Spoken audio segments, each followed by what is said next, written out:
Hi everybody, it's Adam from LUCIDPIXUL, and I'm bringing you something a little bit different. I'm kind of testing the waters today. A lot of you know me for my art videos, art tutorials, and paint over critiques, and and my mentorship and art talks and all that kind of stuff. But a lot of what goes into producing my YouTube videos, particularly in the last few years, has been a lot of research and learning, a lot of exciting stuff with regards to audio, video, lighting, microphones, preamps, software, headphones, you name it, all kinds of stuff. And I've gained a lot of knowledge that I find it would be very beneficial to you listeners out there for your learning purposes, for your purchasing decisions, all that kind of stuff. I find you could really benefit from it. So, and these are very often bits of information that I wish I knew, or the stuff that I learned through the experience of acquiring these different pieces of equipment. So today I want to talk particularly about headphones, and I'm still in the process of making a purchase decision between the Beyerdynamic DT770 Pro 80 ohm version and the Technica ATH-M50x's.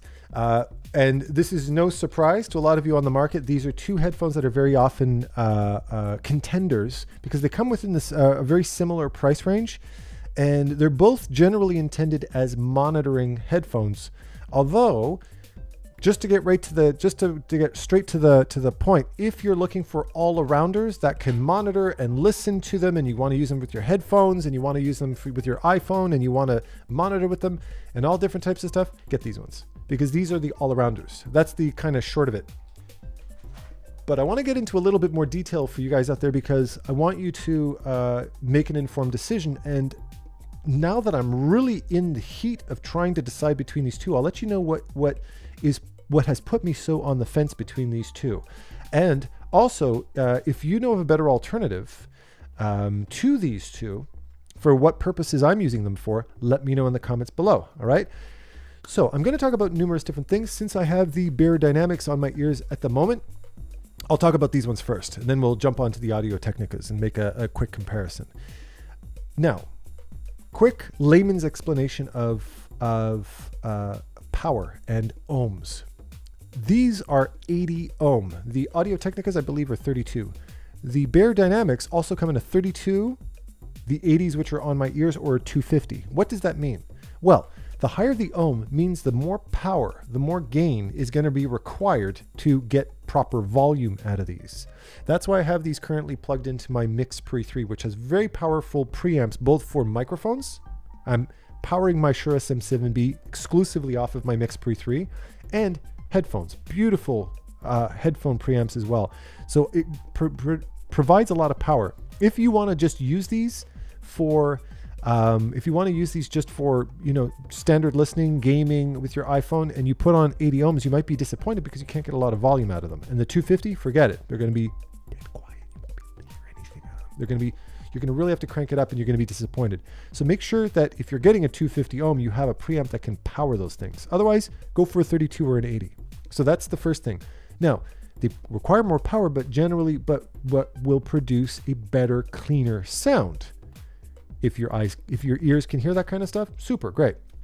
Otherwise, just get 32 or 80. Now, we'll talk about build quality, comfort, all the different little hardware sides of these. Right out of the gate, between the two, when you have the Audio Technicas and the Beyerdynamics in your hand, these feel a little bit more solid. There's a little bit more weight, a little bit more girth. The plastics feel a little bit better quality. The pleather on the top feels a little bit more solid and well designed. Not to mean that these don't feel solid in the hand, but these plastics, particularly on the headband, I'm not crazy about the headband plastic, feels really cheap. This feels like this headband plastic, although it is detachable, feels like it's gonna tear, and you're gonna see the cushioning inside within a year from now. It really does feel that way. I've seen this kind of stuff. However, this part, this metal part, the actual headband, I know from my HyperX Cloud 2s that this kind of design does inspire confidence. I used the old Steel Series Diablo 3 headset that had the spring wire mechanism for the headband. I'm getting tangled in wires here. And those things broke after about 6 months. They were absolute garbage. So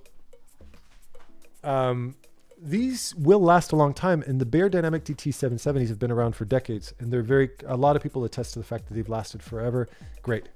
So I wouldn't worry about them breaking on you or any case, but I definitely feel a little bit more confident as far as build quality. Second thing is the cables. This is a big deal breaker for a lot of people. When you buy the Beyerdynamic, you get the cable. You get the headphones with the cables attached. The only thing you get is a 3.5 to a 1/4 inch adapter. Okay, that's it. What you get out of the box is what you get. Whereas with the Audio-Technicas, you get 3 different cables that are detachable. You get the coiled cable that is great because it doesn't leave too much slack, but you can pull your head away without pulling your preamp off of the desk, that kind of idea. You also get more of a, just using it as an iPhone headphones type of thing. And being 32 ohms, your iPhone can power them no problem, or like a 10-foot cable in case you wanted to string them at long distances. So there's a lot more versatility in terms of cable usage. It gives you a lot more versatility on the Audio-Technicas. Definitely something to consider. Also, the cables feel a little bit more robust on the Audio-Technicas. These do feel like they're made of a little bit cheaper plastic, and that's significant. If that breaks, then you have to get them repaired or replaced entirely. And you're out of headphones for a while to get them repaired at best, or you might just toss your headphones. So that's something to take into account. Also, this one cable that they do have is very long. It's like at least a 10-foot cable. That means if you don't find a way to manage these cables, then I could roll over them with my chair and damage them. That's something to be careful with. It's something you need to be careful with. So these are significant things. Next to that is, if I put them around my neck, they are only designed to fit around, they're not really designed to be worn around the neck like this. I'm a larger guy, I have a larger neck, and it's currently pressing against my throat a little bit. This isn't comfortable. That's kind of pressing against my artery here. that kind of, it feels like very cumbersome. So not made for that kind of stuff. Now, as far as the cushions themselves, a lot of people say the Beyerdynamics are hands down winners in terms of comfort. I wouldn't say that, at least not out of the box. These haven't broken in for me just yet. So for me, putting these around my ears, yes, I don't feel them on my ears. They're a larger cup. I feel more space around my ears, but being a uniform cushion that hasn't broken in yet, I do feel certain pressure points. I feel it here on my temple, my mastoid, which is the bone behind your ear, and my jaw right here. Not uncomfortable by any stretch, but I find I have to adjust them. It's particularly on my right earring because it presses against my earring, which is a little bit uncomfortable, right at the bottom of the lobe. So not, again, a deal breaker, and I'm sure after a couple of weeks, months of wearing this, they'll break in so nice and soft that they'll be like a lot of people call these as being like having 2 cakes on your ears, so to speak. So from a physical perspective, the Audio-Technica M50X is definitely win first prize between the two. Now, then it comes to sound, because that's really these are why we're buying them. Now, remember, I want to put emphasis on something. I bought these as monitors, as studio headphones for monitoring and editing audio. This is significant because if you just want to go and buy nice listening headphones like the Bose Quiet Comfort, or my Sony Bass headphones, or my HyperCloud X gaming monitors that have surround sound, those are enhanced sounds to enhance certain experiences, to create a sense of 3-dimensional space, or to give you a nice bass boost when you're listening to R&B and get a nice reverberation in the lows. That's what those are designed for. Monitoring headphones are designed to create a flatter, but hopefully purer, cleaner, truer sound.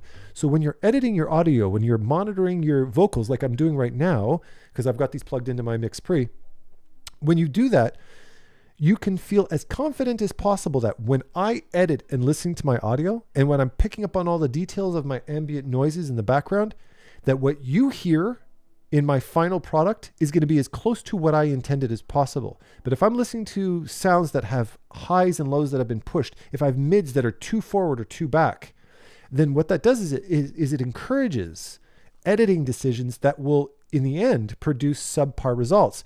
If I'm listening to earphones that are too flat in the lows or too high in the highs, that'll cause me to dial down the trebles or dial up the bass.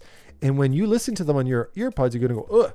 You know, the sound's going to brr, brr, brr. It's going to sound too rough and bassy, or they might sound too flat because those earphones didn't give me a true sound representation that you want, okay? In this case, when it comes to purity of sound, the Beyerdynamics win.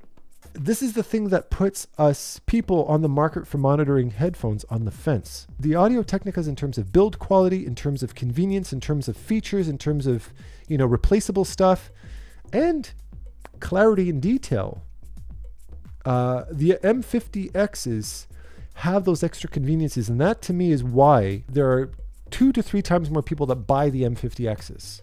But these are both on the top sellers list as far as audio monitors are concerned. However, when I was listening to multiple different types of music, classical, R&B, country, heavy metal, cinematic, all these different types of musics. I played video games on it. I was listening to Red Dead Redemption playthroughs. I played Portal 2 on my thing, which is a very immersive audio experience. Listening to the sounds of like the, you know, the toxic pools of water and the conveyor belts and the vocals of you know, the woman's vocals in the backgrounds, or Hal who's talking to you. I really felt that when I was playing with these on, I really felt involved. I felt more pulled into the sound experience on these, to the point where I didn't want to take them off to put the M50Xs on, because I just felt a little bit more immersed in the experience. Now, that's not to mean that I'm buying these for gaming, but I was a lot more present in the experience of sound with these on. Listening to my audio, what's crazy is I can monitor the detail in this audio so well that I thought, when listening to my computer fans in the background, I thought that these weren't isolating sound. I went, these aren't really isolating sound well, because I can hear my fans really easily with these on. It wasn't that. It's that the background detail, those fans are equally present in here as they are out there. So when I take them off, it feels like I haven't taken them off. It's actually capturing all those ambient background noises so well that I couldn't tell the difference between them being on and off. But that's not the case. They are actually isolating sound very nicely. That says a lot about these headphones from a monitoring perspective. When I put the M50Xs on, I lose a little bit of that background noise. Now, that's significant to us when we're editing audio, because we want to be able to pick up those noises. In case we want to do a little bit of a noise reduction on our audio, that kind of stuff is significant. The sounds of the inside of my mouth, sniffing, that cringy ASMR crap. Let me do a little ASMR just to creep you guys out. I can't. I'm sorry. That's so gross. I apologize. No, I'll never do that again. I can't stand it. I can't stand it. There's so many cringy ASMR people out there. I don't want to be a part of that crowd. Forget it. But you can see how the detail you picked up, this is a very, you know, a high quality dynamic mic. I picked up on all of those subtleties. When I'm using a condenser mic like my NTG3, I really, when I was listening to audio tracks of my NTG3, I went, holy smokes. I totally had my microphone pointed in the wrong direction. I should have angled it like that, because it was picking up on all of my computer noises and all these little different creaks that I didn't even hear on my old monitors. Okay. That's why you buy these. Now, let me unplug these, and I'm going to stick on the M50Xs, and I want to give you initial physical and auditory experiences. These really hold the ear perfectly. And I've got bigger ears. I really feel an even distribution, and they feel a little bit softer on the ear. Now, I have to turn these down because they're 32 ohms, so that makes a very loud signal. Now, how do I feel listening to my voice? These also have a lot of detail in them.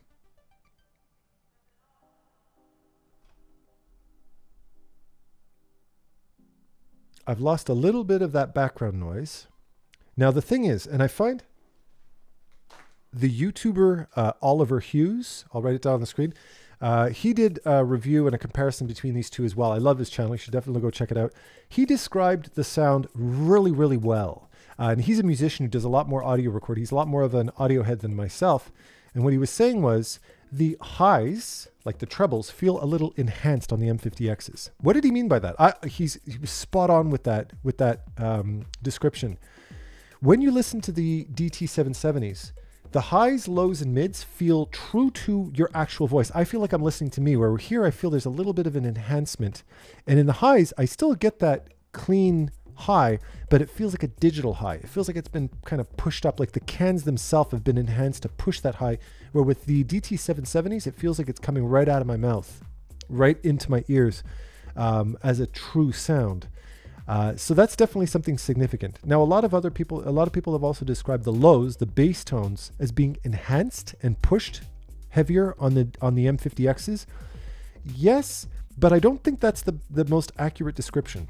These headphones have been designed for a more modern audience, meaning we listen to a lot more bass-heavy stuff, and these handle a bass response better. One of the things you're going to notice with the DT770s, if you've got them cranked up high and a bass kicks in, you might get a little bit of distortion. You can hear that that grit of a distorted bass response, because those cans weren't really designed to handle a heavy bass as much as these. Although I enjoy the bass sound on the DT770s. I find they create a nice satisfying bass, and you even feel it because it's a wider can, so you feel a little bit more of that shake in the can. But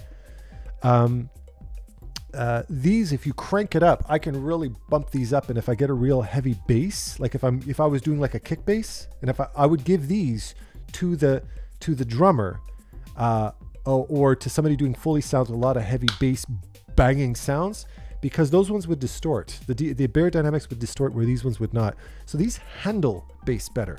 But do they have a heavier bass response? Yeah, a little bit lower. But let me just bring these up, because I really want to hear all the subtleties of my voice. Now, here's the thing. You're going to have to crank up your audio. I'm getting a little bit of gain hiss in my headphones right now, just to get a little bit more detail. I am getting a lot of detail in these, but they don't feel purely me. Now, that could flavor your editing decisions as far as that goes. It's just something to take into account. Okay. If you want purity of sound, I would go with the DT770s. You really feel like what you are editing, what you are hearing, what you are delivering to your audience is as true to your experience as possible. Now, anybody who edits audio professionally knows you don't stick with one audio source. You put your headphones on, you listen to it through your desktop speaker monitors, you put your earbuds on. You want to test them in different situations because you want to get the best balance possible, and every different set of speakers are going to give you a different experience. Furthermore, every different pair of headphones are going to give you a different sound experience. So to get properly calibrated headphones requires third-party software that you have to pay for and get them nicely balanced and have different presets that help to balance your audio. But I think right out of the package, the DT770s are better monitoring headphones. So there's the trade-off. Here's another thing. These fit super comfortably around the neck, and I've got a larger neck, right? So for me, they sit nice and flat against your chest. Even if I wanted to give it a little bit more slack here, these sit very comfortably. I can wear these and forget that they're around my neck, which could be a good or bad thing if you get up and you yank your preamp off the desk. But they're definitely, like, you can definitely have them, take them off, put them on, and they're more comfortable in that sense. They hug the ear a little bit better. I find there's probably slightly better sound isolation on the Audio Technicas, but there is the decision. Now, this is where you come in. This is my analysis of these two and the comparison, and I am really sitting on that fence. Convenience versus slightly better convenience versus slightly better sound quality and purity for monitoring. That's the crossroads that I'm at right now. I have used these in the music, Foley, cinematic, vocal situations. I've listened to all these different situations. I find that 75% of the time, I actually tend to prefer the DT770 Pros because for some reason it just pulls me into that listening experience. I feel like I'm in the studio. I feel like I'm in the sound designer's studio when they're making the sounds for this video game or for these different things. But then when that bass kicks in, I know I'm forced to keep my volume low to prevent any kind of distortion, or not low, but low enough so that I'm not kicking that bass in too heavy. But I enjoy the purity of that bass better on the DT770s. That's my current conundrum. Now, for you, in the comments below, I want you to know if you know of any good alternatives to this, or what your final verdict has been on your own earphones between these two. If there's any questions that you still have about these earphones that I haven't addressed in today's video, let me know, because I want to give you a well-rounded experience. I want you to get a well-rounded analysis of these, and I'm going to publish this video before I send one of these two back. In the interim, I'm going to pretend that I own both of these. I have no intention on returning either one of them over the next 24 hours because I want to see which ones I grab more organically, or which ones I just grab off the shelf more frequently to listen to audio. All right. So hopefully you enjoyed this. Please sound it out in the comments below. Let me know what you think. Give me your feedback. Ask any questions you've got, and I'll try my best to answer them. All right. Take care.